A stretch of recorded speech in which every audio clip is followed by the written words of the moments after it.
So, good morning to all of you.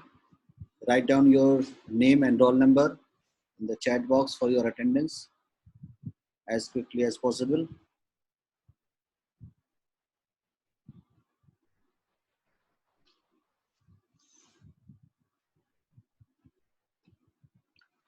Till then, we will start discussion. Last class में कहाँ पे हम लोग रुके थे और वहाँ से किसी को और कुछ सवाल कंटिन्यू करना है तो आप शुरू करो, नहीं तो फिर हम यहाँ से पूछेंगे.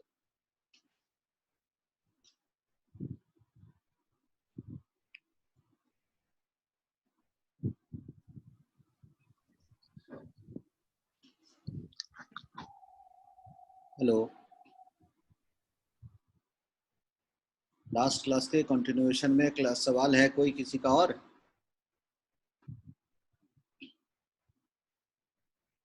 आर्ची, आपने वो पैराग्राफ पढ़ा था अच्छे से फिर घर पे?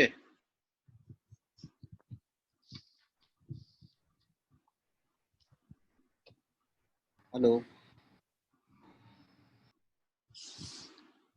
सर मुझे इसमें एक कंफ्यूजन था, मतलब एक दूसरा क्वेश्चन, वो पैराग्राफ तो मैंने पढ़ लिया और मेरे को समझ में भी आ गया, बट सर एक जो है ना पैरा नंबर 37. चलो आज किताब लेके आए हैं, बताओ. सर उसमें जो ये दिया हुआ है, जो फर्स्ट है कि mankind therefore is worst from change in the external form of psora. Sir यहाँ से जो इसकी अराउंड नेक्स्ट पेज पे, पेज नंबर 15 पे जो लाइन है, syphilis and sycosis both have advantage over the itch disease. तो सर इसमें मतलब इस पैराग्राफ में ये लिखा है कि सिफिलिस और साइकोसिस में ये होता है कि अगर शैंक्रे और ब्यूबोट जो डेवलप हुआ है तो उसको हटाना मुश्किल है, बट क्योंकि सोरा में ऐसी कोई मैनिफेस्टेशन नहीं होती तो उसको हटाना जो है वो थोड़ा इम्पॉसिबल है. तो सर फिर हम कैसे डिफरेंशिएट करेंगे, मतलब कि सोरा की मैनिफेस्टेशंस क्या होंगी आगे, क्योंकि इच तो बहुत उस जगह पे दे रखी है. तो मुझे ये थोड़ा पैराग्राफ समझ में नहीं आया. इस पैराग्राफ से पूछ रहे हो, इसके फुटनोट से पूछ रहे हो? और पैराग्राफ में आपका क्वेश्चन क्या है जो नहीं सर इसके फुटनोट से. हाँ, तो उसमें क्वेश्चन क्या है? एडवांटेज और डिसएडवांटेज का जो क्वेश्चन मेरा पर्पस ये है कि जैसे इसमें लिखा हुआ है कि हाँ बोलो. Yes sir. बोलो. सर जैसे इसमें दिया हुआ है कि एडवांटेज है कि साइकोसिस और सिफिलिस में हमें सामने मैनिफेस्टेशन दिखती है एक्सटर्नली, पर हमें सोरा में ऐसी कोई एक्सटर्नल मैनिफेस्टेशन नहीं दिखती. तो इन्होंने ये इसके जो फुटनोट है उसके सेकंड पैराग्राफ में लिखा है this good feature psora has lost. तो सर इसका मतलब क्या होगा फिर कि सोरा की अपनी कोई मैनिफेस्टेशन नहीं होती एक्सटर्नल स्किन पे? एक्सटर्नल पे सोरा की मैनिफेस्टेशन होती है बट अभी इसमें जैसे आपने देखा ना, वर्सन बाय इन्वायरमेंट. सपोज कर लो एक पर्सन है जिसको स्किन पे ड्राइनेस है, इरप्शंस है, बट वो कॉस्मेटिक यूज कर रहा है, तो अब वो ड्राइनेस दिखेगा Yes, वहां sir. पे. एक सोरिक इंडिविजुअल है Yes, बट sir. उसने अपने आप को कॉस्मेटिक से, अपने आप को उसने एक्सटर्नल किसी एप्लीकेशन से या मॉइस्चराइजर से चीज़ों में, जैसे हम सल्फर पेशेंट की बात करते हैं, सल्फर में ड्राई डर्टी लुकिंग स्किन है, लेकिन अगर वो अब अच्छे से कॉस्मेटिक यूज करके Yes, आया sir. हुआ है तो क्या वो डर्टी ड्राई स्किन दिखेगा? तो विजिबली वहाँ पे नहीं No, sir. दिखता है. अच्छा फिजिशियन उसको ऑब्जर्व कर सकता है बट उसके लिए टाइम लगेगा, एनालाइज करना पड़ेगा. Number one. नंबर टू क्या होता है कि ये जो कॉस्मेटिक प्रोडक्ट है, कभी कभी ऐसे केसेस में जिसका नॉर्मल स्किन है और जस्ट विदाउट सोरा, अगर इन्वायरमेंटल फैक्टर की वजह से वो ड्राइनेस है और वहाँ पे वो मॉइस्चराइजर लगा रहा है, तो उस पेशेंट को हार्म नहीं है उतना कॉम्परेटिवली. लेकिन किसी को अगर सोरा की वजह से, किसी को सोरिक कंडीशन की वजह से ड्राइन ऑफ स्किन है और वहाँ पे वो बहुत रेगुलरली मॉइस्चराइजर लगा रहा है उसको, तो यहाँ पे उससे अगर वो मेडिकेटेड मॉइस्चराइजर लगाएगा या एक्सेसिव Yes, मॉइस्चराइजर sir. लगा के उसको कांस्टेंट रखेगा, तो इससे क्या होगा, इसका डिजीज मैनिफेस्टेशन सप्रेस्ड होने लगेगा धीरे धीरे और यहाँ पे उसको हार्म. तो सोरा के अंदर ये कहा जाता है कि जो कि इसका मैनिफेस्टेशंस बहुत सारे सिविलाइजेशंस के इफेक्ट की वजह से भी, बहुत सारे चेंजेस के इफेक्ट, इन्वायरमेंटल चेंजेस के इफेक्ट से भी अंदर में सोरा प्रेजेंट है, बट बाहर से कभी कभी वो परसेप्टिवली नहीं हो पाता है due to these factors. But उसका So, प्रोपगेशन सर होता रह हमें रहा है। कैसे पता लगेगा फिर? तो यही तो उसमें हार्म है ना, कि हमको अगर ऊपर से पता नहीं चलता है और उसका प्रोपगेशन होता रहता है, ये एक डिसएडवांटेज है। और पता कैसे चलेगा? फिर जब हम उसको डेप्थ केस टेकिंग या जब सामने आएगा, फर्दर इंट्रोगेट करेंगे तो वहाँ पे क्लियर होगा। बट समटाइम्स सुपरफिशियली हमारे से मिस हो सकता है। ये एक डाउट है जिसको हमको और अच्छे से केयरफुली उसको स्क्रूटनाइज करना पड़ता है सोरा के केस में, तभी इसको एक Okay, sir. एडवांटेज और डिसएडवांटेज के फॉर्म में रखा है। हम जैसे प्राइमरी मैनिफेस्टेशन की बात Okay, भी sir. करें अगर, तो देखो सिफिलिस और साइकोसिस में क्या होता है, जेनाइटल्स के ऊपर एक इरप्शन, एक डेवलपमेंट हो रहा है उसका, बुबो का, शैंकर का या वार्ट का। अब वो Yes, sir. इतनी आसानी से डिसअपियर नहीं होगा। उसके लिए जो हम देखते हो, अगर आप हनीमैन के टाइम पे देखो ट्रीटमेंट ऑफ सिफिलिस, तो one of the very crude method of treatment उस टाइम चलता था सिफिलिस के लिए, जब उसको मरकरी अप्लाई किया जाता था। और उस वक्त ट्रीटमेंट में उसको जो कॉम्प्लिकेशन होता था, जो बर्निंग और सफरिंग होती थी, उसको कम करने Yes, के लिए sir. हनीमैन ने होम्योपैथी के डेवलपमेंट से पहले इन 1792 मर्क सोल का डिस्कवर किया था। जो मर्क सोल आज यूज Yes, करते sir. हो आप, वो हनीमैन ने होम्योपैथी के लिए नहीं डिस्कवर किया था, वो एलोपैथी में for the treatment of syphilis कि उस शैंकर के पार्ट पे जब मरकरी से उसको जलाया जाता था और उससे जो कोरोडिंग इफेक्ट होता था, उसको कम करने के लिए हनीमैन ने मरकरी को एक सोल्यूबल मरकरी के फॉर्म में तैयार किया था, ताकि उसको उसका जो कोरोडिंग इफेक्ट है वो कम हो, पेशेंट को सफरिंग कम हो। So overall Yes, treatment of primary manifestation of syphilis और साइकोसिस के लिए एक एक्टिव और एक बहुत कॉन्सेंट्रेटेड एफर्ट लगता है। जबकि सोरा में अगर आपको वोलुप्चुअस ईचिंग है और ये है, तो आप इसको, इसे हमने कहा ना, जैसे अक्सर उस टाइम पे मिनरल बाथ हो गया या सल्फ्यूरेटेड पानी में उस तरह से जो आप बाथ ले रहे हो या कॉस्मेटिक यूज कर रहे हो, तो इन सब चीजों से बहुत वो without proper active medical interference भी आप ये सप्रेस्ड हो जाता है। yes, sir. तो ये यहाँ पे फिर एक डिसएडवांटेज है कि पेशेंट को भी इस बात का अवेयरनेस नहीं हो पाता है कि हमको कोई मेजर इलनेस हुआ था जो अभी दब गया और अंदर चला गया। जबकि अगर सिफिलिस और साइकोसिस होगा तो Okay, sir. पेशेंट वहां पे वो अवेयर हो जाता है कि हमको कुछ मेजर हुआ है। तो ये फर्दर फिर पेशेंट के लिए एक Okay, sir. एडवांटेज और डिसएडवांटेज क्रिएट करता है। और कुछ? Okay, सर और इसी सेकेंड फुटनोट के सेकेंड पैराग्राफ में जो लाइन है कि even if the eruption or of the itch has not been driven away from the skin through faulty practice of physician and quack by mean of desiccating washes, sulfur ointment, drastic purgatives, एक minute, कौन सा causes which are paragraph not number बताओ? noticed. Para number 37, footnote, second paragraph. Sir, उसकी fourth line. Even if the eruption. हाँ, even if the eruption बोलो। Sir तो इसमें जो ये है कि through causes which are not noticed, इसका यही तो क्या अभी बता मतलब रहे हुआ? थे। मतलब जो ये जो अभी आप, हम नहीं बता रहे यही कि वाला जो, है मतलब वो देखो पॉइंट। सल्फर ऑइंटमेंट, ये वो जो हम बहुत सारा क्रीम, हमने अभी कहा जो मिनरल बाथ जो हनीमैन यूज करता है, जिसका बहुत सारा साइड इफेक्ट होता है।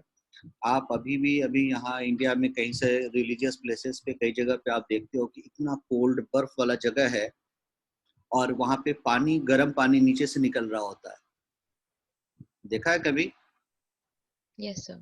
आप जाओगे यस तो वहां सर। पे देखोगे, तो वो पानी वहां जो गर्म निकल रहा होता है, उतने कोल्ड टेम्परेचर में, इन्वायरमेंट, वो पानी गर्म क्यों होता है? हेलो? सर पता नहीं। बिकॉज सर ऑफ द क्योंकि वो बहुत सल्फर नीचे से कंटेंट। आता है सल्फर। हाँ, सल्फर कंटेंट की वजह से अच्छा। वो पानी गर्म होता है। और इस वजह से भी देखोगे ओके बहुत सर। लोग वहां पे जाके बाथ लेते हैं और बोलते हैं हमारा बहुत सारा स्किन डिजीज चला गया। It is also yes due sir. To yes sir. External influence of the sulphur. तो इसी तरीके से ये कर रहा है, अननोइंगली भी हम बहुत सारे ऐसी चीज को यूज कर लेते हैं in the form of cosmetic और एक रूटीन मिनरल बाथ, मसाज और एक्सेट्रा, जो कि अगर एक्टिव डिजीज कंडीशंस की वजह से स्किन पे कोई मैग्नेटिक एक्सप्रेशन हो तो उसका सप्रेशन हो जाता है। और यही वजह है कि क्रॉनिक डिजीज के ट्रीटमेंट में हनीमैन ने बहुत सारी चीज़ों का प्रोहिबिशन कर रखा था, कि बहुत सारे ऑइंटमेंट का, बहुत सारे डाइट के फैक्टर्स का, इसका एक रेगुलेशन है जो हनीमैन ने क्रॉनिक डिजीज में बहुत इम्फेसाइज किया है। chronic disease has a good number of suggestions for diet, especially psoriatic type of constitution को कैसा डाइट लेना चाहिए, सिफिलिसिस टाइप के कॉन्स्टिट्यूशन को कैसा और साइकोटिक कॉन्स्टिट्यूशन को कैसा डाइट लेना चाहिए, even in different disease conditions diet का आपका क्या रेगुलेशन होना चाहिए। अनफॉर्चुनेटली ये भी आपके करिकुलम में होम्योपैथी में अभी तक इंक्लूड नहीं हुआ है, but for our better practice we must study dietetic influences in our patient and different disease conditions. और कुछ? No sir, thank you sir. तो ये टेक्स्ट बुक आप में से क्या सिर्फ एक स्टूडेंट ही पढ़ रहा है और कोई नहीं पढ़ रहे हो? और तुम्हारे पिछले वाले सवाल में जो पूछ रहे थे उस पैराग्राफ जो हम बता रहे थे कि फिर से पढ़ो, उसी पैराग्राफ में देखना एक जगह ब्रैकेट में लिखा हुआ है मिड ऑफ द पैराग्राफ में, if they do not belongs to the two venereal disease syphilis और साइकोसिस। पैराग्राफ 23 की बात, पैरा नंबर 23 में। हाँ, अच्छा सर। अगर टेक्स्ट बुक है तो पेज नंबर 10 पे जाना। Yes sir. ठीक है, यस सर, गॉट इट। ये जो लिखा हुआ देखो यहाँ पे हमने आपको लिखाया भी है जो साइड में, एफरोजम नंबर 79 yes, to 81 yes, और 80-81 content. Yes sir, yes sir. तो ये भी उस ऑर्गेनन के और उस कॉन्टेक्स्ट को एम्फेसाइज करता है, the role of other two miasms beside psora. Okay sir. चलो, एनीथिंग एल्स? पिछले दिन सेकेंडरी सिम्टम के बारे में आप में से कोई पूछ रहा था, आई थिंक सौम्या कुछ पूछ रही थी। हेलो। हाँ सौम्या, आपका सवाल क्लियर हुआ था? पढ़े थे बाद में घर पे? हाँ सर, पढ़े थे। Good morning sir. Good morning ji. Clear हो गया और कुछ चाहिए, पूछना है और? नहीं सर, वो समझ में आ गया था। सेकेंडरी मैनिफेस्टेशन होता है और जब सप्रेस हो जाता है सोरा या फिर कोई भी मियाज्म। तो आपको सर लेकिन आगे हाँ। एक चीज डाउट आया था। जैसे सर हम लोग पढ़ते हैं कि कोई मियाज्म है, वो हमारी बॉडी में ससेप्टिबिलिटी प्रोड्यूस किया, फिर डिजीज प्रोड्यूस किया। तो सर मैंने एक एग्जांपल उठाया था और ऐसे मतलब देख के देखा था कि अगर सोरा मियाज्म है, 2 इंडिविजुअल है, 2 डिफरेंट टाइप ऑफ डिजीज है। तो सर यहाँ पे ये क्या क्राइटेरिया होगा कि मैं डिसाइड करें ये सोरा ही हो सकता है, ये साइकोसिस ही हो सकता है, या फिर ये सिफिलिटिक हो सकता है? क्योंकि जो मियाज्म है वो बॉडी में तो कोई भी डिजीज प्रोड्यूस कर सकता है, कि स्पेसिफिक डिजीज नहीं है मियाज्म से रिलेटेड। तो क्राइटेरिया क्या होगा सर? क्योंकि जरूरी नहीं है कि हमें प्राइमरी मैनिफेस्टेशन मिले ही मिले। बिल्कुल सही है आपका क्वेश्चन भी और आपका डाउट भी। प्राइमरी मैनिफेस्टेशन मिले ही मिले ज़रूरी तो नहीं है, बट स्टिल अभी के दौर में प्राइमरी मैनिफेस्टेशन 99% केसेस में मिलता भी नहीं प्रैक्टिकल। और आइडेंटिफिकेशन करने के लिए क्या क्राइटेरिया है? देखो, सबसे पहले क्या क्राइटेरिया नहीं है वो हम बता रहे हैं आपको, कि आज के दौर में लोग ज़्यादातर नोसोलॉजिकल नोमेनक्लेचर ऑफ डिजीज के ऊपर मियाज्म को डायग्नोज कर देते हैं। That is homoeopathically totally wrong. जैसे अगर अल्सर हुआ तो हमने कह दिया कि सिफिलिस है, कोई आउटग्रोथ हुआ तो हमने कह दिया कि साइकोसिस है, और इरप्शन हुआ तो हमने कह दिया कि सिफिलिस सोरा है। सो किसी भी सिर्फ पैथोलॉजी के बेस पे अगर हम डायग्नोसिस ऑफ मियाज्म करते हैं तो ये फिलोसॉफिकली टोटली रॉन्ग है। It is not so. Criteria क्या होना चाहिए? हनीमैन के थ्योरी ऑफ क्रोनिक डिजीज में देखोगे, इसने सिम्टम्स का एक लिस्ट दिया है। अगर आपके पास टेक्स्ट बुक है तो देखना पेज नंबर 51 में लेटेंट सोरा का लिस्ट ऑफ सिम्टम है। उसके बाद इसमें सोरा का एक लिस्ट ऑफ वास्ट सिम्टम है जो कि फिर भी इनकम्प्लीट है, बट है। हनीमैन ने अनफॉर्चुनेटली सिफिलिस और साइकोसिस का सिम्टम बहुत कम दिया है, जिसको हिस्ट्री से रिलेट किया है। इन स्पाइट ऑफ दैट, अगर आप अभी देखोगे बहुत सारे और पोस्ट हनीमैनियन स्टॉलवर्ड्स के कंट्रीब्यूशन से हमारे पास एक फिक्स्ड लिस्ट ऑफ सिम्टोमेटोलॉजी है। जिस तरह से हम 4, 5, 7 सिम्टम मिला के एक रेमेडी को इंडिविजुअलाइज करते हैं कि नाउ दिस इज